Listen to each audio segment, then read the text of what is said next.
اس معاملے پر جس پر مولانا فضل الرحمان صاحب نے تنقید کیا ہے، یعنی ائمہ کرام امام مسجد کو وظیفہ دینے کے معاملے پر مولانا فضل الرحمان صاحب کی جانب سے تنقید کی گئی۔ انہوں نے کہا کہ علماء کے ضمیر خریدنے کی ایک کوشش کی جا رہی ہے، پھر ساتھ ساتھ مدارس کو وہ اسکول اور کالجز بنانے کا بھی ایسا خدشہ ظاہر کر رہے ہیں، اسلام آباد کی طرف مارچ کرنے کی دھمکی بھی ان کی جانب سے دی گئی ہے۔ تو ہم نے سوچا کہ علماء کرام سے ان کی رائے جانتے ہیں اور ان سے پوچھتے ہیں کہ جو دیگر علماء کرام ہیں وہ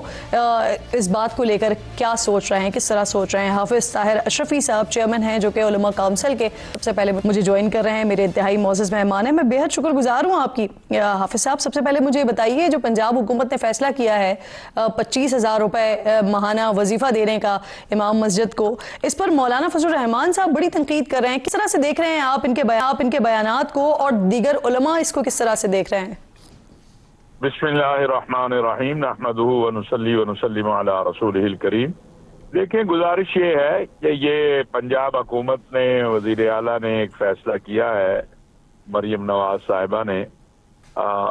میں نہیں سمجھتا اس پر جو مولانا نے رد عمل دیا وہ بہت سخت ہے۔ ٹھیک ہے، وہ اپنی جماعت کے لوگوں کو پابند کر لیں کہ وہ یہ پیسے نہ لیں، جو امام مسجد لینا چاہتا ہے وہ لے لے، جو امام مسجد نہیں لینا چاہتا وہ نہ لے، لیکن اگر اس کو پابند کیا جاتا ہے کہ وہ خطبہ کیا دے گا، وہ تقریر کیا کرے گا، وہ قرآن و سنت کے احکامات کو بیان حکومت کے نقطہ نظر کے مطابق کرے گا، تو یہ قابل قبول نہیں ہے۔ میرا نہیں خیال کہ حکومت کا کوئی اس سے یہ مقصود ہے کہ وہ امام مسجد کو یا خطیب کو یا ائمہ کو کوئی پابند کرنا چاہتی ہے۔ ایک مجھے یہ لگتا ہے کہ ایک اچھے جذبے کے ساتھ محترمہ نے، مریم نواز صاحبہ نے، پہلے انہوں نے 10,000 کہا تھا، پھر انہوں نے بتایا کہ ان کے والد میاں نواز شریف صاحب نے کہا کہ نہیں زیادہ کریں، تو انہوں نے 25 کر دیا۔ تو ایک اچھے جذبے سے انہوں نے اعلان کیا ہے۔ بہت سی جگہوں پہ یہ معاملہ تو ہے کہ امام مسجد اور